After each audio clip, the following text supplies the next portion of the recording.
Hello everyone, myself Shefa Shah from LG Institute of Engineering and Technology in the Department of Information and Communication Technology. Now, we have started our lecture series on microprocessor and microcontroller. In this, we are going to study about the controller that is called 8-bit AVR controller. So, we are continuing with our unit 3, that is Introduction to 8-bit microcontroller. And today's lecture is based on the topic that is AVR status register. Now, first of all, what is AVR status register means? So, status register stands for SREG. So, status register means it shows the status of various flags which are connected with ALU, that is arithmetic and logical unit, after the ALU operations is performed between the two registers. Right? So, it will show the status of that particular result after ALU operations. Now, when we talk about the AVR status register, so it has the status register is an 8-bit register in the microcontroller's IO memory space. So, the status register is located in the IO memory space. In the last session, we have discussed about the various types of AVR register in which there was a IO registers. Right? So, the status register is a part of IO memory space and it contains the 8-bit. So, it contains 8 flags that are updated based on the result of previous instruction, and the instruction that is nothing but our ALU instruction. Now, here below figure shows the status register. So, in the above line, it is the bit from D0, D1, D2, D3, D4, D5, D6 and D7. So, it is an 8-bit register and each bit having a different status flag. So, D0 bit shows the C flag that stands for carry flag. D1 stands for Z, that is 0 flag. D2 stands for capital N, that is negative flag. D3 stands for V, that is overflow flag. D4 stands for sign flag, that is S flag. D5 stands for H, that is half carry flag. D6 stands for capital T, that is bit copy storage. And D7 stands for I, that is global interrupt enable flag. Right? Now, each flag we will discuss in detail.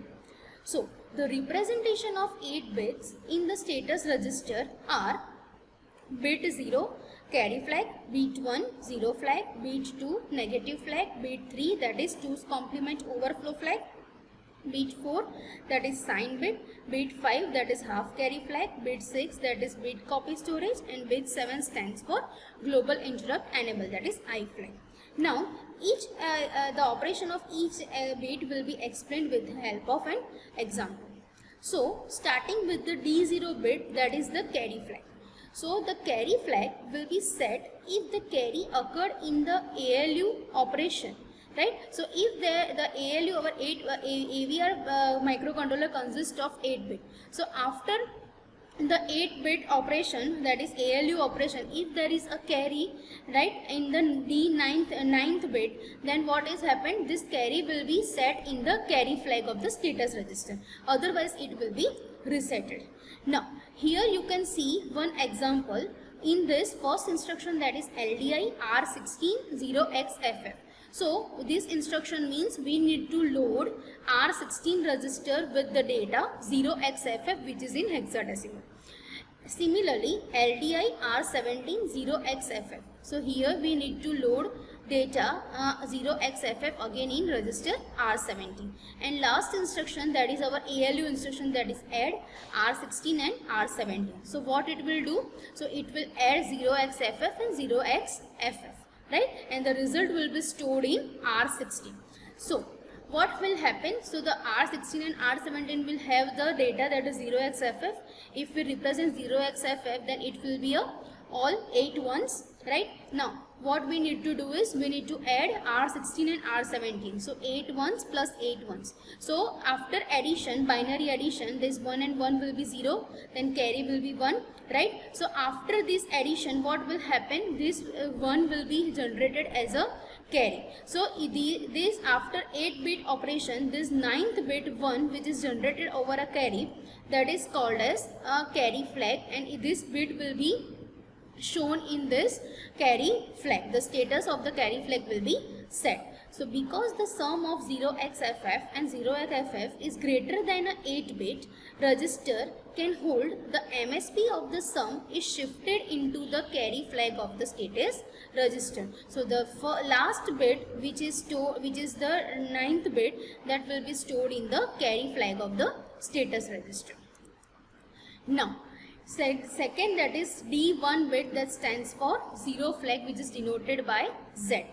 So the 0 flag will be set if the previous operation result in a 0 result.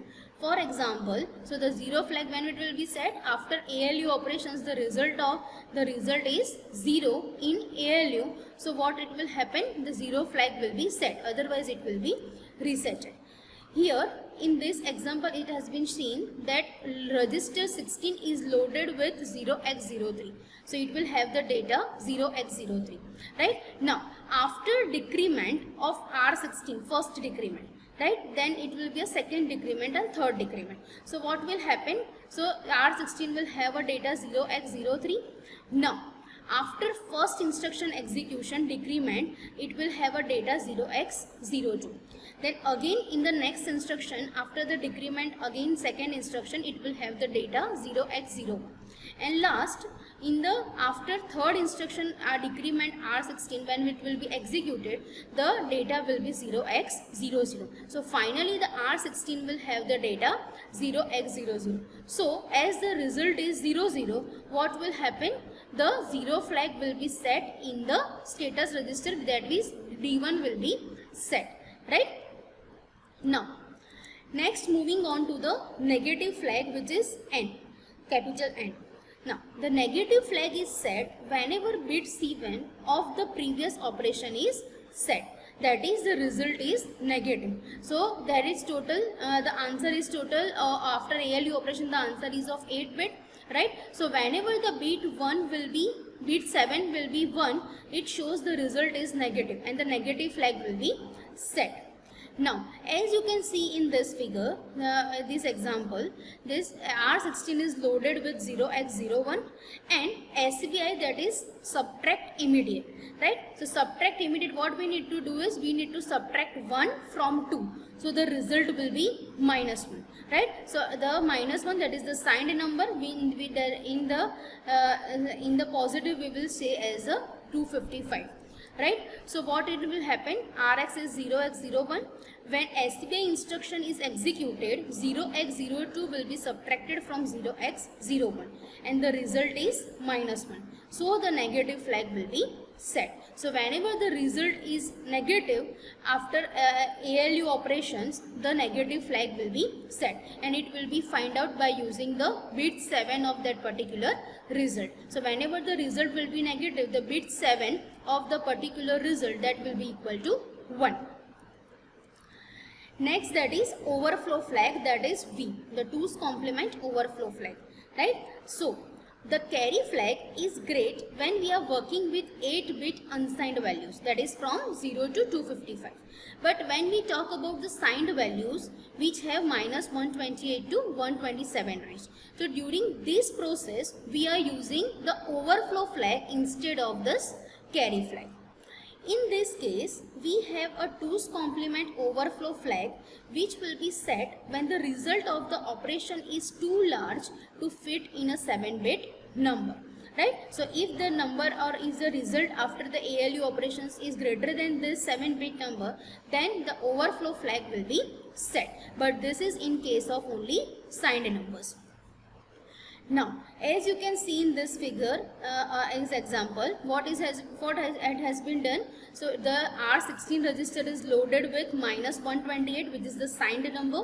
Now we have decrement our R16, right? So the decrement will be the R16, and similarly LDI, that is 127. 127 is the limit of positive, right? So if we will increment this 127, what it will do?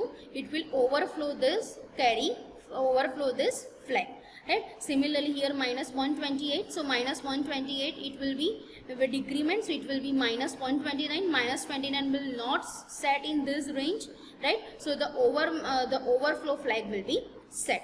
So the working of overflow flag and carry flag is same, but the values are different. Carry flag is working for the unsigned values, whereas the overflow flag will be working for the signed values. Next, that is sign flag, that stands for S. So the sign flag is an extra bit of logic that can be used to determine if the result of previous operation is positive or negative, right? So similarly, whenever we are using the negative flag, right, at that time particular sign flag is also determined, right? And in the AVR register, it is the exclusive or XOR operation of negative flag and overflow flag. So when the result of negative flag and overflow flag, we will do the XOR. If it is 1, then it will be a set, otherwise it will be a reset, right? So it will be set if one or both is set. So based on exclusive OR principle, what it will do, if it will be set if either negative flag or overflow flag will be set. If both are set and if both are reset, then the sign flag will be resetted. Only one of the two, this flag will be set. Consider subtracting 10 from minus 120. So it is obvious that the result is minus 130, right? So minus 120 minus 10, so it will be a minus 130. So but if we attempt this, what will happen? If we have loaded minus 120 in hexadecimal, so it will have a value 0x88. And similarly loaded value 10, that is having the value 0x08, right? So when we subtract, it will have a value 126, right? So due to this the result will be having, the sign flag will be set. Clear? Now next, that is half carry flag.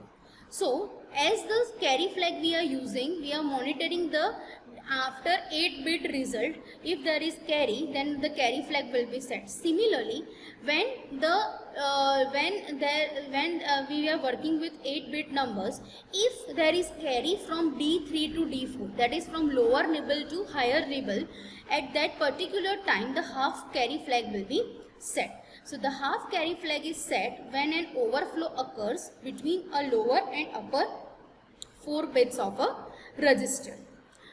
Now, as you can see in this figure, example, that is R16 is loaded with 0x0f, right? And if we increment this R16, so 0x0f we will have a 1f. So the 1 will be transferred from D3 to D4. Clear? So what it will happen? Then the half carry flag will be set.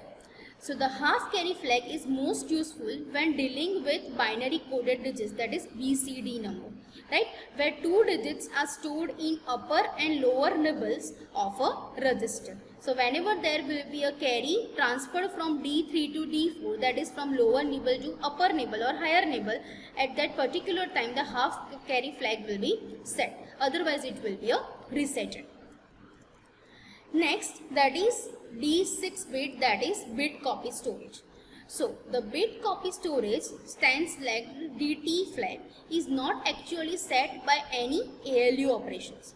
Instead, it is yours set and clear based on how you see fit using the set and CLT instruction, that is set and clear instruction. So these are not used by ALU instruction, but if we want to particular set that particular bit, right, in the register with the help of set and CLT, that is clear instruction, we are setting the T flag and the that is clear flag.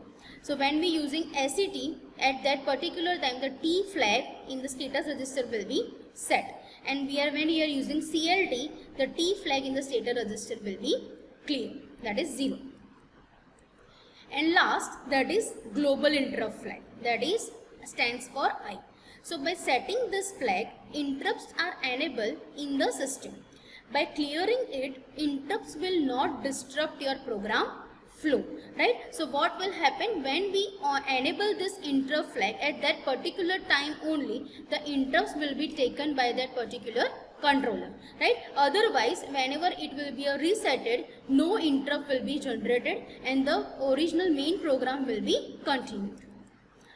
In C language, we used special functions to set and clear the interrupt flag, that is SCI bracket and CLI parenthesis, right? So for setting the interrupt flag we are using SCI instruction in C language and CLI instruction using in C language for clearing the instruction. In AVR assembly, the same is accomplished with the instruction SCI and CLI, which is not followed by this parenthesis, right? So by setting this, if we want to set this interrupt flag, we need to use the instruction SCI for set interrupt flag, and for clearing this interrupt flag we are using the CLI instruction, that is clear interrupt flag, right? So here two examples are given. When we write SCI in AVR Studio, in this we are using the enable interrupts, and whenever we are using CLI, during that time the interrupts are disabled, right? So these all are the 8-bit registers, that is status register, right? Each bit having a special function starting from carry flag to interrupt flag, and these all will be used throughout the programming in AVR assembly as well as in C language, right?